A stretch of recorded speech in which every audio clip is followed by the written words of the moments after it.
आज ବର୍ଜ୍ୟବସ୍ତୁ ପରିଚାଳନା କାର୍ଯ୍ୟକ୍ରମକୁ ସମସ୍ତଙ୍କୁ ସ୍ୱାଗତ। ଆଜି ଏହି କାର୍ଯ୍ୟକ୍ରମକୁ ବିଶଦ ଭାବରେ ବର୍ଣ୍ଣନା କରି ଛାତ୍ରଛାତ୍ରୀମାନଙ୍କ ଉଦ୍ଦେଶ୍ୟରେ ବୁଝାଇବା ପାଇଁ ମୁଁ ଆମ ସ୍କୁଲର ସହକାରୀ ଶିକ୍ଷକ ଶ୍ରୀଯୁକ୍ତ ଚନ୍ଦାଚରଣ ପ୍ରଧାନଙ୍କୁ ଅନୁରୋଧ କରୁଛି। ଧନ୍ୟବାଦ ଭୈସା। ପିଲାମାନେ ତୁମେ ତ ଜାଣିଛ ଦୈନନ୍ଦିନ ଜୀବନରେ ସ୍କୁଲ ପ୍ରତିଦିନ ଆମେ ଆସୁଛୁ, ପାଠ ପଢୁଛୁ ଏବଂ ପ୍ରତିଦିନ ଠିକ୍ ସମୟ ଆସିଗଲେ ଆମେ ମଧ୍ୟାହ୍ନ ଭୋଜନ ମଧ୍ୟ ଖାଉଛୁ। ତ 10ରୁ 4 ଏହି ପାଠପଢ଼ା ମଧ୍ୟରେ ଆମର ଅନେକ ବର୍ଜ୍ୟବସ୍ତୁ ଆମେ ପାଇଥାଉ। এই ଆମ ସ୍କୁଲ ପରିସର ମଧ୍ୟରେ ଯଦି ଆମେମାନେ କିଛି ବର୍ଜ୍ୟବସ୍ତୁ ପାଇଲା ତାର କେମିତି ସଠିକ ଉପଯୋଗ କରିପାରିବା ତାହେଲେ ସେଇ କଥା ମୁଁ ତୁମମାନଙ୍କୁ ବୁଝାଉଛି।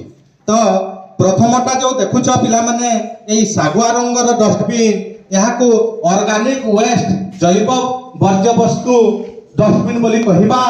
ଏଥିରେ ତୁମେମାନେ ଯଦି ପଚା ଫଳ, ପନିପରିବା ଚୋପା, ଫୁଲ, ରନ୍ଧା ଘରର ବର୍ଜ୍ୟବସ୍ତୁ, ପତ୍ର ଇତ୍ୟାଦି ପାଅ, ତୁମେମାନେ ଏଇ ଶାଗୁଆ ରଙ୍ଗ, ସବୁଜ ରଙ୍ଗର ଡଷ୍ଟବିନରେ ରଖିବ। ଆଉ ତୁମମାନଙ୍କ ମଧ୍ୟରେ ଯଦି କିଛି এই ପ୍ରକାର କାଗଜ, କାଚ ବୋତଲ, ପ୍ଲାଷ୍ଟିକ ବୋତଲ ଇତ୍ୟାଦି ପାଇବ ଆମ ସ୍କୁଲ ହତା ମଧ୍ୟରେ, ତାହେଲେ ଏଇ ନୀଳ ରଙ୍ଗର ଡଷ୍ଟବିନରେ ଫୋପାଡ଼ିବ।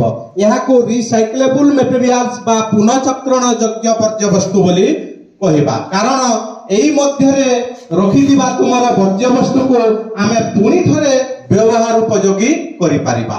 ଆଉ ସବା ଶେଷରେ ତୁମେ ଯେଉଁ ଏଇ ଲାଲ ରଙ୍ଗର ଡଷ୍ଟବିନ୍ଟି ଦେଖୁଛ, ଏହାକୁ ଆମେ ନନ୍ ରିସାଇକ୍ଲେବୁଲ ପ୍ଲାଷ୍ଟିକ ୱେଷ୍ଟ, ପୁନଃଚକ୍ରଣ ଅଯୋଗ୍ୟ ପ୍ଲାଷ୍ଟିକ ବର୍ଜ୍ୟବସ୍ତୁ ଡଷ୍ଟବିନ୍ ରୂପରେ ଆମେ ଏଠି ରଖିଛୁ।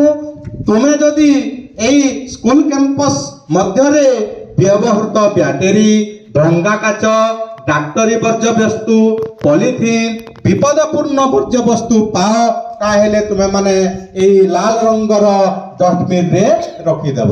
କାରଣ ଏଇ ଲାଲ ରଙ୍ଗର ଡଷ୍ଟବିନରେ ରଖିଥିବା ବର୍ଜ୍ୟବସ୍ତୁ ମାଟିରେ ମିଶେ ନାହିଁ କି ପୁନଃଚକ୍ରଣ ଯୋଗ୍ୟ ହୋଇପାରେ ନାହିଁ। ସେଥିପାଇଁ ଆମେ ସେପାରେଟଲି ଅଲଗା ଭାବରେ ଏଇ ଲାଲ ରଙ୍ଗର ଡଷ୍ଟବିନରେ ତାକୁ ରଖିପାରିବା। ବୁଝିପାରିଲ ପିଲାମାନେ? ଆମ ସ୍କୁଲ ହତା ମଧ୍ୟରେ ବର୍ଜ୍ୟବସ୍ତୁ ପରିଚାଳନା ପାଇଁ ଯେଉଁ 3ଟି ରଙ୍ଗର ଡଷ୍ଟବିନ୍ ଅଛି, ସେଇ 3ଟି ରଙ୍ଗର ଡଷ୍ଟବିନ୍ର ଉପଯୋଗିତା ତୁମେ ବୁଝିପାରିଲ? କେଉଁ ଡଷ୍ଟବିନ୍ରେ କେଉଁ ପ୍ରକାର ବର୍ଜ୍ୟବସ୍ତୁ ଫୋପାଡ଼ିବ ଜାଣିପାରିଲ? ବହୁତ ସୁନ୍ଦର ପିଲାମାନେ। ଏହା ହେଲେ ଆମ ବିଦ୍ୟାଳୟ ଏକ ସରସ, ସୁନ୍ଦର ଏବଂ ବଢ଼ିଆ ପରିବେଶ ଯୁକ୍ତ ଏକ ବିଦ୍ୟାଳୟ ହୋଇପାରିବ। ଏଥିରେ ଦ୍ୱିମତ ହେବାର ନାହିଁ। ଧନ୍ୟବାଦ ପିଲାମାନେ।